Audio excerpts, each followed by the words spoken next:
Okay, Chair Carlton, the meeting is yours. We have all members in attendance with the exception of Councillor Desai. Thank you. Good morning, everyone. I'll call the meeting to order. If there's any declaration of interest, you may declare it anytime throughout the meeting. And we'll move right into report PDR CCTF 0322. That report PDR CCTF 0322 regarding what we heard draft climate change action plan engagement findings be received, and that staff be directed to incorporate these engagement findings into a final draft of the climate change action plan to be considered by the Climate Change Task Force and Council. Could I have a mover and a seconder, please? Moved by Councillor Hutchison, seconded by Councillor Woodbury. So I will turn it over to staff then. Great. Thank you very much, Chair Carlton. And I'm going to turn right over to Linda, because Linda's done a fabulous job of capturing what we heard from the second phase of community consultations. And between Linda and Becky, I know Becky Hillier has also helped to capture everything that was heard by all the consultations. They've done a great job summarizing all that work, and so I'll pass it over to Linda to go through the report and the findings of that engagement. Thank you, Randy. So I'm just going to share my screen and, as Randy said, briefly walk through the content of the report. So before diving into the findings of this phase 2 of engagement, just to contextualize what we've done this time around, a brief, I guess, overview of what's happened so far. So in 2018, the official plan said the county needed to be developing a climate change action plan. In the fall of 2020, we hired ICLEI Canada to support us in that work. The Climate Change Task Force, yourselves, was created in January of 2020. And then there was a robust public engagement process to inform the draft. And so that draft was presented back to you in this past July, where we received direction to go out and do a second round of consultation on that draft. And it's really the findings of that second round that we're going to be speaking about today. In addition to this public and stakeholder engagement that we've done as part of phase 2, there are a number of standing advisory tables. So just to know that in addition to these public engagement efforts, there's also a number of different groups that meet on a as needed but semi-regular basis to support the climate change action plan development. So there's yourselves as the Climate Change Task Force. There is a climate change external working group that the county co-chairs with the Grey Bruce Public Health Unit. So of course, the pandemic over the last few almost years at this point has impacted that working group, but it is a group that's advised the development of the plan. We also have an internal county staff working group really focused on the operationalization of the plan and what it would look like across county departments.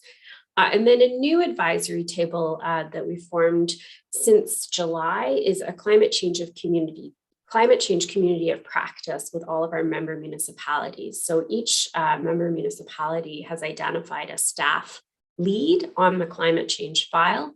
And we meet on, again, a kind of as needed basis to share information, coordinate efforts just to really leverage learnings and avoid duplication. So there's also these advisory tables feeding into the work that we're doing.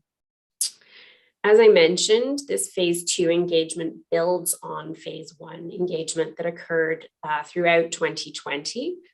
So there were hundreds of Grey County residents who responded to a general online survey, as well as a dedicated agricultural sector survey that informed the draft.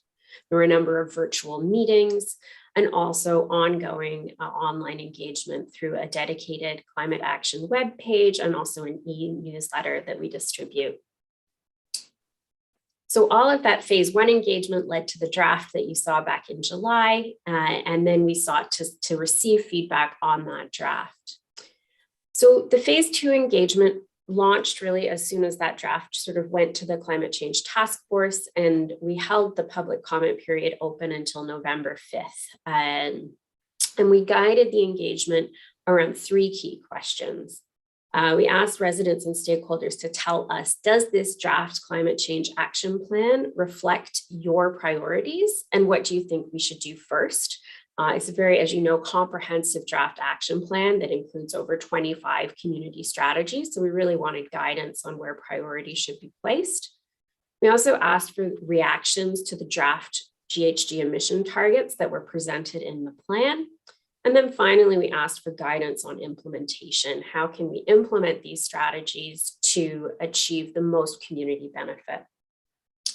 We undertook a number of different engagement approaches, and I'm just going to briefly walk through the approaches before giving an overview of the findings. One of the things we did was host virtual public meetings. So county staff from across departments participated in helping facilitate those sessions. We had 25 participants across both of the sessions. What you see on this slide is a snapshot of the virtual whiteboard that we used in those meetings, where participants could actually directly type in onto sort of virtual sticky notes, the way you might in a public meeting room. And then what we did to analyze the contributions of those meetings was take all of those virtual sticky notes, transfer them to Excel, and then really look for themes that emerged. And what you see in the report, and also snapshot on this slide, is we did a analysis to see what kind of comments were coming up the most frequently. And so this is just a snapshot of some of the main themes around that second question we asked for reactions to the targets. In addition to those 2 virtual public meetings, we also solicited public comments. So we received 11 submissions, and those are attached to one of the appendices of the report. And we analyzed those for themes in the same way, transferring ideas from those submissions into Excel and looking for commonalities. The draft, the staff report you have today speaks to our efforts to engage Indigenous communities. We connected with both the Saugeen Ojibwe Nation and also through the Mawikwadong Friendship Center. And then in addition to that specific Indigenous engagement, we also did a broad stakeholder engagement process in which we received 7 submissions from various sectors. And finally, we made an open call on the website and also through social media and a media release to say, if you are an organization or a committee that would like to discuss the county's draft plan, staff are more than happy to join you in your meeting, present the plan, and hear your feedback. And so there were a number of formal committees that asked us for that presentation, and the feedback we heard in those conversations has also informed these draft findings. So we took the output of all of those different conversations and really tried to see what pieces held across all of those different engagement channels. So there were really 11 central themes that I'm going to walk through now. So one of the things that we heard in response to that second question was very clearly, for those who responded, the desire for more ambitious targets and the desire for targets that aligned with the federal government's net zero by 2050 target. There was also mention of the idea of a science-based target, which is something that's come out of many of those international conferences of the parties saying what's needed based on the science to avoid the worst impacts of climate change. Another key finding from the engagements was a real attention and emphasis to an advantage that Grey County has, which is our natural landscape. So a desire for the action plan to pay more attention to nature-based solutions and the opportunity for our forests and agricultural lands to sequester carbon, so to sort of act as a carbon sink and help us sort of balance out the greenhouse gas emissions coming from how we live and work. Third key finding was the idea of a clear prioritization of action. So given the breadth of the plan, there is a desire for identification of what we should do first and in what priority. And different ideas were presented, perhaps that we could prioritize the actions that were the lowest cost, the actions that would have the greatest greenhouse gas emission reduction potential, or the actions that the county would have the most direct influence on. The fourth finding was this idea that we're not in a position where once this plan is finalized, we can kind of put it on a shelf and say, that's it, we've got our plan until 2050. Given the changes in the science, given the innovation that's happening with technology, we need to treat the plan as a living document and be able to revisit it over time to see if we are on track or if we need to amend it in any way.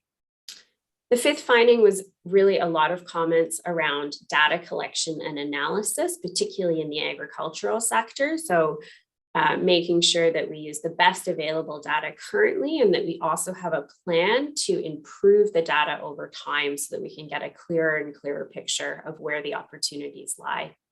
And this graphic on this slide is simply a representation at the national level of the greenhouse gas emissions since 1990 and what the federal targets are, which again do take us down to that net zero emissions by 2050. The second set of engagement findings were about the actions themselves. So one thing we heard over and over again across the engagement channels was this idea of county leadership, which aligns with the existing vision that the Climate Change Task Force has endorsed, that the county is a leader in climate action and is really seeking to coordinate and support and collaborate with our member municipalities. One of the comments that did come up a number of times was the idea of centering reconciliation with our Indigenous communities in climate action. So one of the comments that came through a public submission specifically referenced the final report of the Truth and Reconciliation Commission, in which it stated that if human beings resolve problems between themselves, but continue to destroy the natural world, then reconciliation remains incomplete. So this idea that reconciliation and climate action need to be tied together.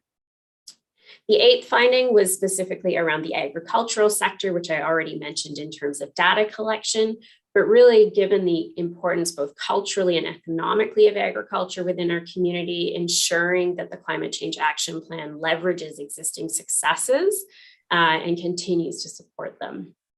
Similarly, the emerging opportunities from the energy innovation sector in Grey Bruce are another opportunity. The image on this slide is a large solar installation in Southgate. So again, looking for ways that we can really leverage energy innovation in our climate action plan. A 10th recommendation, a little bit on the technical side, but just a reminder that it's not just the emissions that come from operating our buildings or our vehicles that should be considered, but where possible, looking at the life cycle emissions. So the greenhouse gas emissions associated with building materials or technologies, as well as those that are happening locally. And the final finding of the report was really focused on engagement. So it's perhaps not a surprise that those who participated in our engagement felt that engagement was a very important component of the plan moving forward, but really saying that there's a lot of opportunities for education, engagement and communication. And so looking for ways to build awareness around climate issues. And this is an image in Owen Sound of a climate forum that happened before the pandemic, but really residents gathering together to talk about critical climate issues. So just to provide a few updates about next steps, and then looking forward to a discussion of those engagement findings. But in response to the engagement findings, the preliminary engagement findings so far, we have already undertaken some modeling updates. We provided an email update on this back in October, but due to the updated growth projections for Grey County, we have integrated those into the technical modeling with ICLEI Canada. We've responded, or we plan to respond to some of the feedback, specifically around the agricultural sector, to find a more accurate way of presenting the different types of greenhouse gas emissions. And we're also working with ICLEI to explore what a net zero level of ambition would look like. So if we were to seek to align our targets with the federal targets, what kind of activity would that require to achieve that kind of reduction? And in addition to those modeling updates, we have already undertaken some climate action work.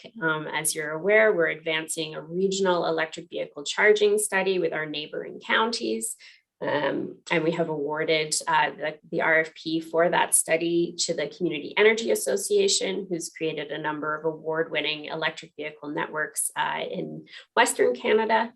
And also, as we look at new construction or major retrofits, we're starting to think through where there may be opportunities, again, for that kind of net zero feasibility study. So providing an analysis of what it would take to dramatically reduce the greenhouse gas emissions. And so in the recently awarded Rockwood Terrace redevelopment contract, there is a net zero feasibility study. So we'll be able to report back as to what the implications of net zero would look like. And in terms of the final timelines, we're here talking with you today about the engagement findings, and based on your direction, would seek to bring back in Q1 of next year an updated climate change action plan for your consideration and debate. So that's it for me. I will stop sharing my screen. Thank you very much.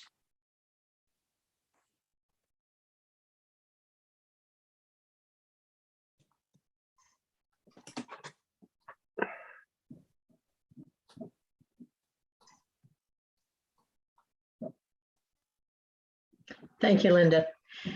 I'll turn it over to councillors. And are there any comments, questions? Who would like to start?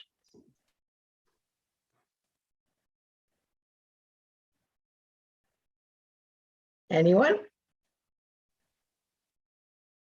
Councillor Hutchison, go ahead, please. Thank you, Madam Chair. Just a quick question. When would some of this be rolled out to the lower tiers? Because I know we have a committee and they're kind of anxiously awaiting some of the upper tier stuff to come through. So just wondering when that would be available to be shared. Thank you.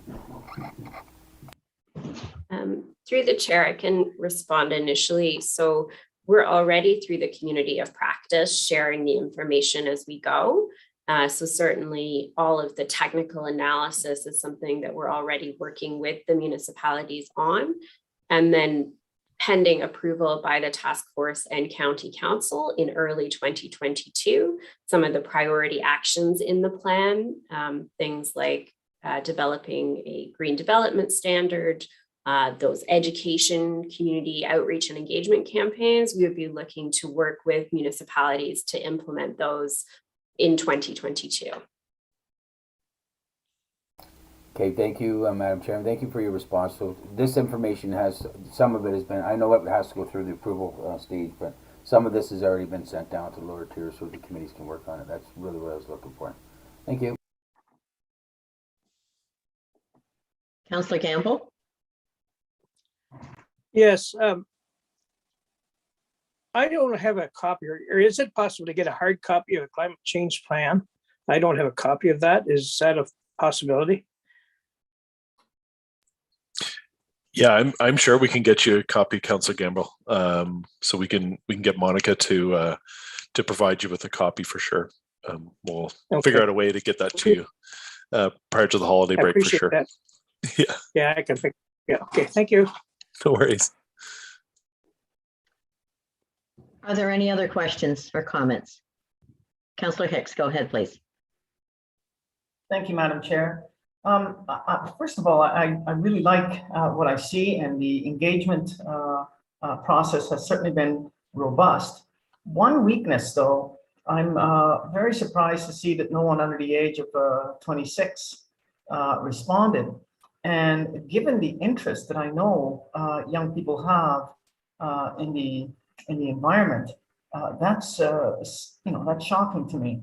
I wonder if there isn't anything else that if we can't take maybe a deeper dive, a deeper look at that demographic, because I think they have a lot to contribute, and they have a lot of interest there.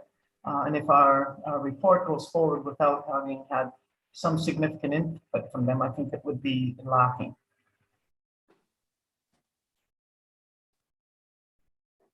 Thank you, and I apologize. I should have said Warden Hicks. Is there any comment from staff on how we could reach that age group? Yeah, do you want to share, Linda, with some of the engagement you did with that one class? But I agree, Warden Hicks. I think there's more that we can do, not just on climate change action plan, but on a number of initiatives that the county is working on with respect to more youth engagement. I recall back in Recolor Gray days where we went down to Launchpad, and obviously pre-pandemic era was easier to have that engagement because we brought in things like the Lego program that Scott created at the county to be able to go into classrooms and to get some feedback directly from youth. And but Linda did have an opportunity to connect with a classroom with some youth to just get some feedback from that perspective. But I think there's definitely more that can be done with respect to youth engagement for sure. Go ahead, Warden Hicks. Madam Chair, I'm not absolutely convinced that the results of our report will be significantly different as a result of youth input, but nevertheless, I think that their input is important. And I don't know in terms of timeline what that means for us and the agenda that we want to move. And people are saying we need to move urgently. But I just feel perhaps we can move and knowing if we do some more engagement with the young people, if there are significant things that they are contributing that's different than the other population, then we can add to it. I don't think this slows us down in any way, but I do think it's important that we at least try to do something that engages young people in a meaningful way. Mhm.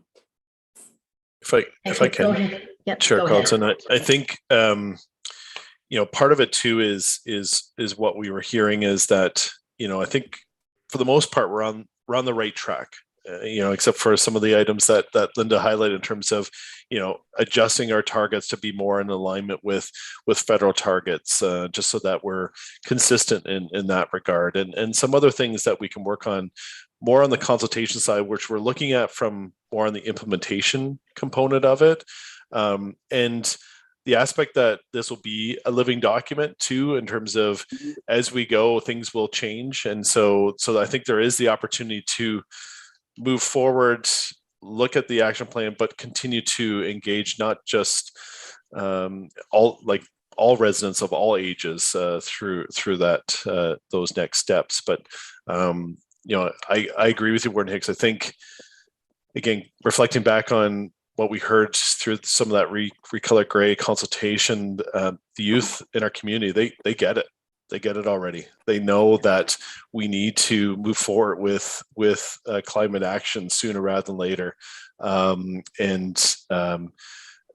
know that Linda did a poll survey from some of the youth that she did connect with in the classroom, and they already get it. The majority of them know that action is required immediately. And so I agree that we likely won't hear anything substantially different from what we're proposing or what's being suggested in the action plan or what we heard from the engagement findings. But I think it's important that we involve our youth in the implementation of our action plan, because that is our future.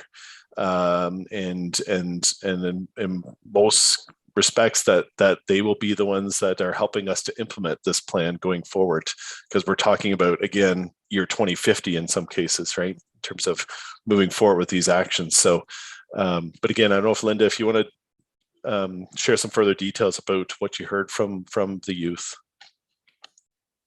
Linda, if you'd like to go ahead, and then I see Kim and Anne Marie have their hands up as well. So go ahead, Linda. Thank you, Chair Carlton. Very briefly, echoing everything Randy has already said, but I did have the opportunity to provide an update to a grade 9 geography class. And, they were passionately engaged. And I did a real-time poll where I asked them, when you think about climate change, how do you feel? And it's quite sobering. And it also mirrors what we would see internationally through surveys from the United Nations, that over 50% of those youth of the 4 available options picked a raging forest fire and a lone firefighter facing down that forest fire in terms of how they feel about the situation.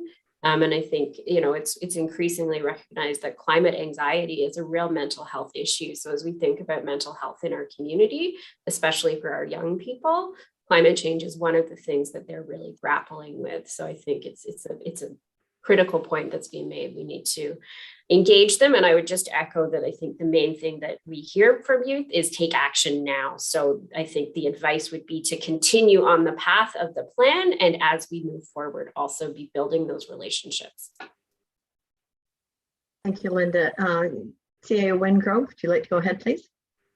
Thanks, Joe Carlton. And I building on, I think, what Linda has just said, I feel really frustrated that it's where we have people telling us that they want us to take more action, that they'd like to see more aggressive targets, and yet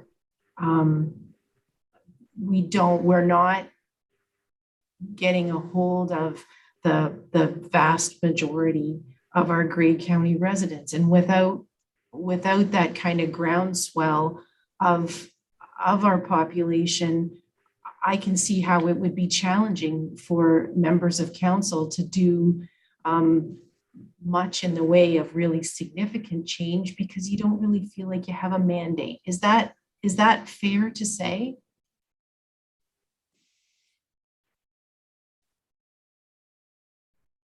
I would agree with that. Anyone else? Warden Hicks? I would say I do not agree with that. Good. I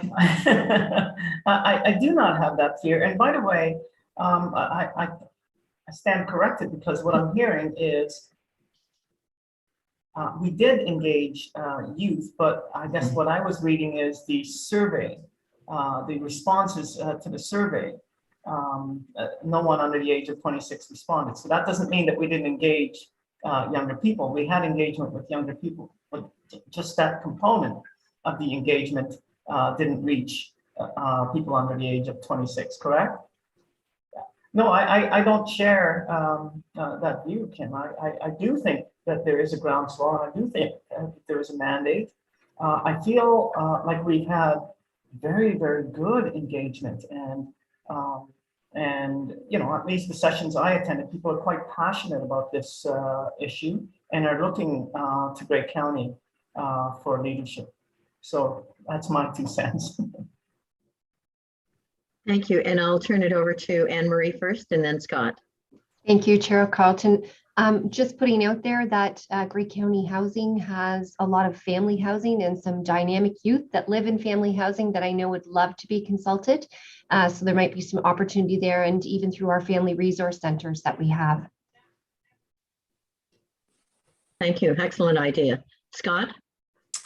Yeah, great. Thanks, Chair Carlton. The only other thing I'd note is we actually have a coming youth engagement session scheduled in mid-January with Launchpad, assuming COVID allows us to do that, for the county's age-friendly plan. So I wonder, I certainly don't want to step on Stephanie's toes. I wonder if we chat internally to see if maybe we could combine forces there and get some opinions on both the age-friendly plan, which will of course be very interesting to youth, hopefully, and also the climate change plan as well.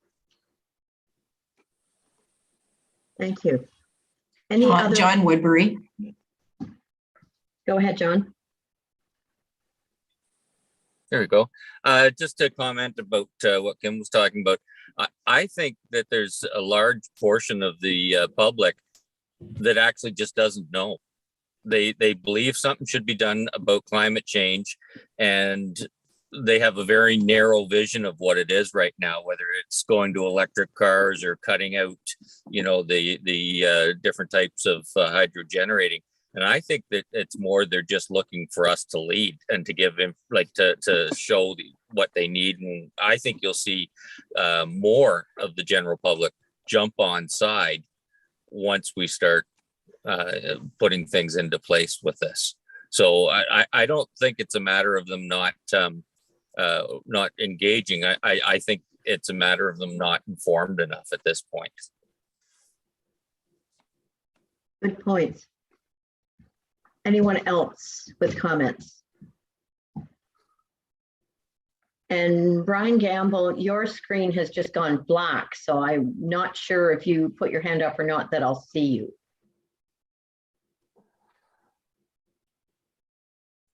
One comment I have in going through the 11 kind of recommendations. Oh, I see Brian's hand up. So go ahead, Brian. Yeah, being from an agricultural community and all my life, I hear out there that there's a nervousness. I know the agriculture community tries hard to do the best they can, but they're just afraid that there may maybe be making them a scapegoat for, some of the things that are going on.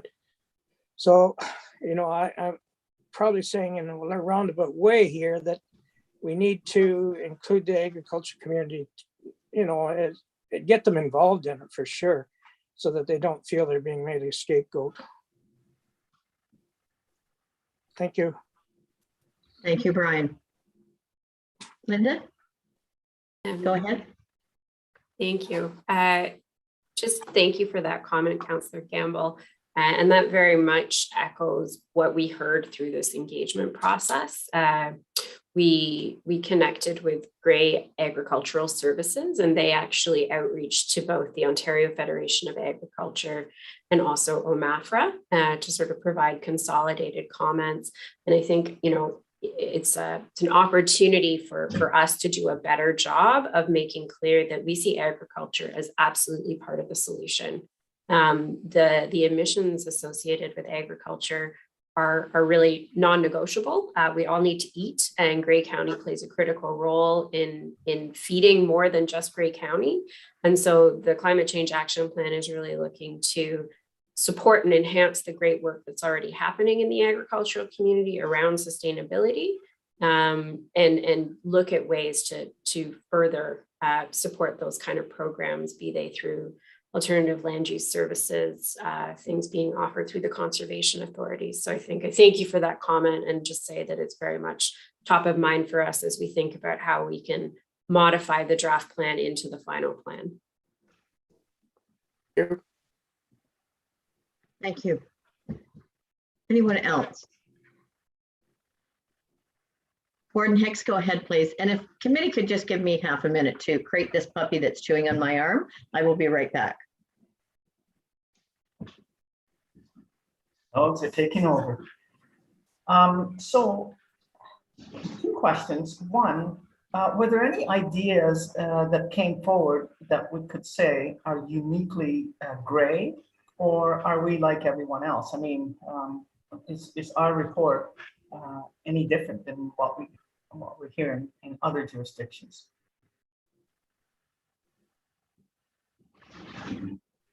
Thank you. So I think there are many things that are shared across jurisdictions, but there are certainly some unique, I think, opportunities here. One really is those nature-based solutions. So looking at the role for in plain terms, trees, vegetation to play in responding to the climate crisis. Our shorelines, just the need to attend to them is I think unique to Gray. There's also some unique opportunities that I think stem in some ways from a challenge that we face. We have one of the highest rates of energy poverty in Ontario. So that means that residents are spending a disproportionate amount of their income on utilities. And that means that the benefit of improving the energy efficiency of someone's home is much greater here, because people are needing to spend that much more on their utility bills. So I think it maybe isn't a unique idea, but it is a unique opportunity. And then I guess maybe the last comment on this I would make would be we do have some unique opportunities around energy storage. So we're part of this clean energy frontier area with Bruce County, and so opportunities to look at how can we be using that emissions-free electricity coming from Bruce Nuclear. And certainly the Nuclear Innovation Institute in their submission provided a number of ideas related to Carbon Offset Coalition and some of their other programming. Well, thank you for that, Linda. And Madam Chair, if I might, that leads nicely to my next question, which is about prioritization of recommendations. And, you know, anytime a report comes out, people are always looking for the low-hanging fruit. You know, what can we get done quickly and easily and cheaply? And where can we get the best bang for our input? Are we going to be looking at that sort of prioritizing of recommendations? Through the chair, thank you for that question. And absolutely, yes. One of the engagement findings was exactly that, looking for prioritization. And I think one of the things we'll report back to you with on the next draft are some potential criteria for those prioritization, but I would anticipate they'll be exactly what you just mentioned in terms of cost, benefit, in terms of GHG reduction, and also where the county has the most direct leverage. And sort of providing a snapshot of how those parameters play out across different actions and where we should be investing first. Thank you. Excellent. Any other comments? So one of the questions I have deals around that priority, setting more ambitious targets. And so we're saying along with federal net zero by 2050 target. But are we going to have that in increments so that we have to achieve something by 2025, other things by 2030, so that we know whether we're going to be on track or not, whether we have to become a little more diligent, or whether we can have a little bit of leeway? Is there any thought to doing a timeline such as that? Thank you for the question, Chair Carlton. And I think the answer would be yes. One of the engagement findings was that idea of near-term targets. So we would be looking to work with ICLEI Canada to sort of say, okay, if we're trying to get to whatever the ultimate target is, perhaps net zero, what would it need to look like at 2025, 2030, 2035, et cetera? And also looking at sectoral targets. We sort of know where our emissions are coming from different sectors, be it transportation or buildings. So sort of laying out a bit of a reduction pathway for those different sectors as well. Excellent, because I think that's going to be important, is to be able to look at it instead of hitting 2040 and going, oh, we're way behind, to know as we go along, and to ensure that it truly is a living document that we go back and look at maybe yearly to see where we're at. And I apologize for the crying in the background. Everybody can hear him. He's not happy right now. One thing I might add, if I could, and perhaps, I don't know if Randy might want to contribute on this one as well, but we'll also be looking at corporate targets. So the conversation we've been having so far is really about those community-wide targets, but the plan does also present corporate targets. And I think we would also be looking at those kind of interim targets for our operational emissions as well. Yeah, and through your chair, Carlton, just to build off what Linda indicated, I think that's where we heard from the community in terms of that leadership role that they want to see the county play in terms of kind of walking the talk.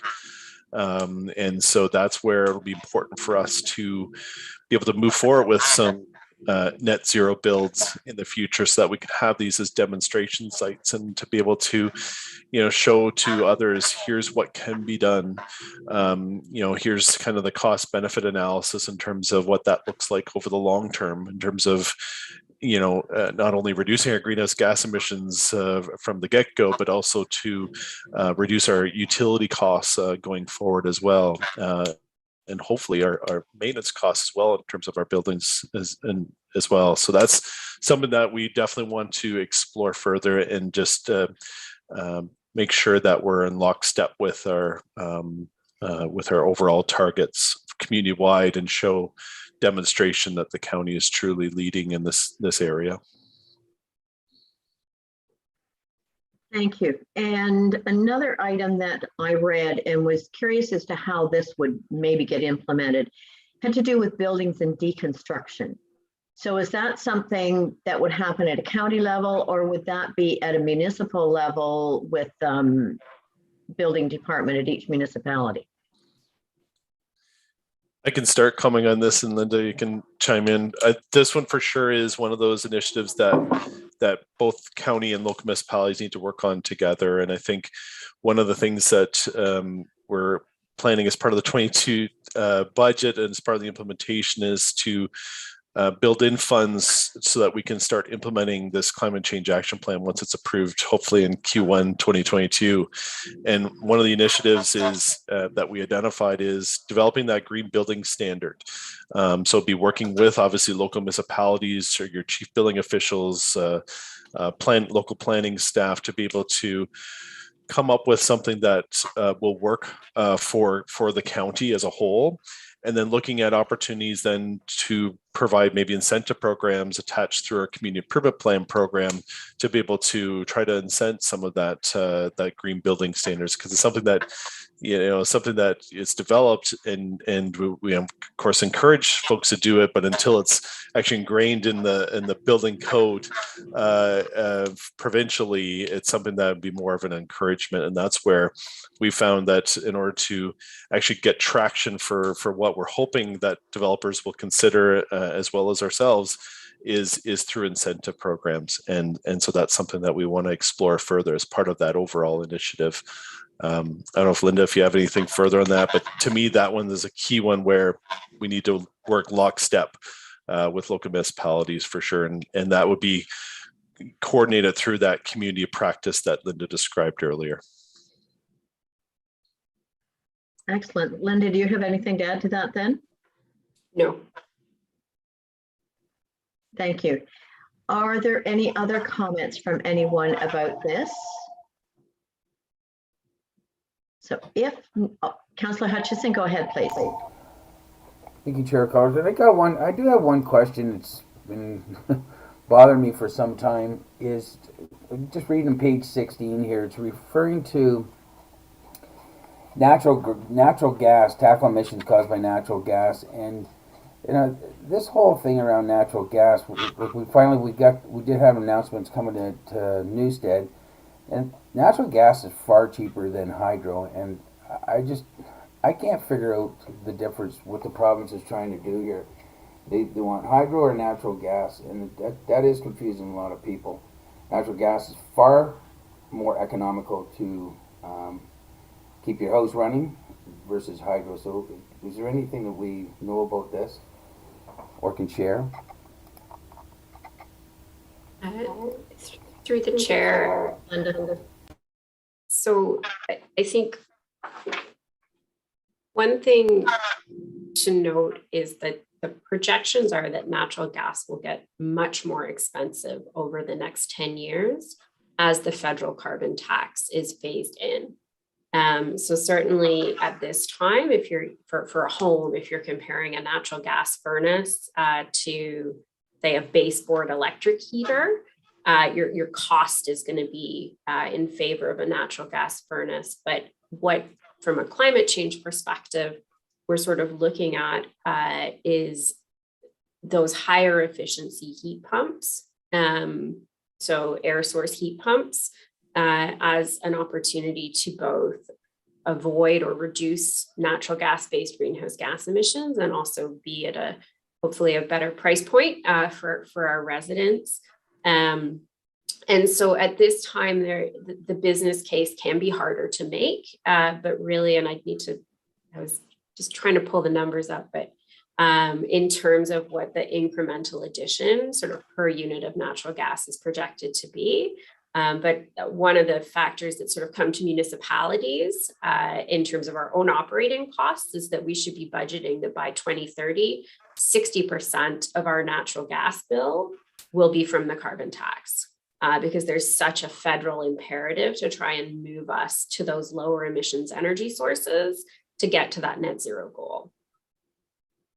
Thank you. I just thought it was worth mentioning because, we're dealing with today, and people, that's one of the problems I have with climate is we're dealing with what's in front of us right now, and people aren't looking, especially coming through a pandemic, they're not looking 5-10 years down. They're looking at the impact that they're dealing with right now that's in front of them. So it's interesting to see that.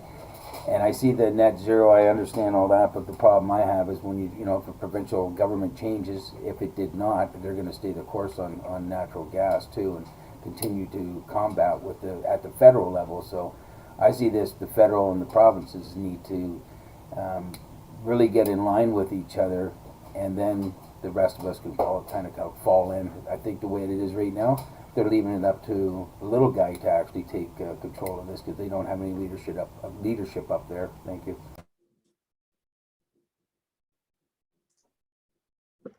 Thank you. That leads me to then the thought that the infrastructure is there for natural gas to be served out to residents all over.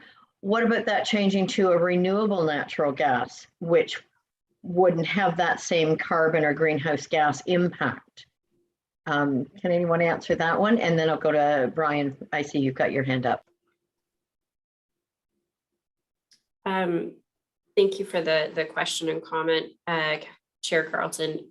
So certainly renewable natural gas is a great opportunity. It does have, as you said, a much lower greenhouse gas footprint. My understanding is like we are not in a position provincially sort of to be able to replace fossil fuel-based natural gas with renewable natural gas. We just don't have the kind of feedstock for the renewable natural gas available. So it's certainly beneficial where we are able to create renewable natural gas and add it into the natural gas infrastructure. And sometimes it has applications in vehicles because it's sort of a more limited demand. So I think it's a great technology for us to be looking at, but it's not a long-term solution to think that we could just switch out the natural gas that we're currently using with renewable natural gas. Thank you. Councillor Gamble, go ahead.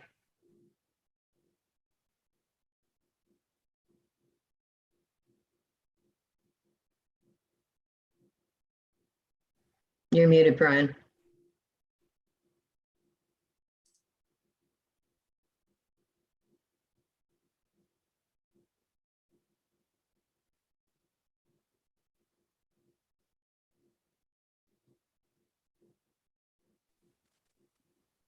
Okay, there we go. I don't know what's going on with this thing this morning. Chair Carlson, my concern probably is the climate change plan. Have any talk with the product designers? And what I mean by that is we're looking at energy, you know, electric energy, cars, that type of thing that run on batteries. Now we know to the present point, batteries aren't working that well. So will there be a dialogue between companies that can design a better battery for those cars? You know, I don't see a lot of interest on their part because I mean they're going to sell more batteries if they don't. But I would hope at some point that there is a dialogue with them to bring them on stream and bring their development up considerably from what they are right now. Thank you. Thank you for those comments. Linda, do you want to respond to that? Sure, thank you. Thank you for the question, Councillor Campbell. So not a battery technology expert, but I think one of the things we can look to is some of the commitments that have been made by the major auto manufacturers. So we really have sort of as of this year, I'm just wanting to get them right, but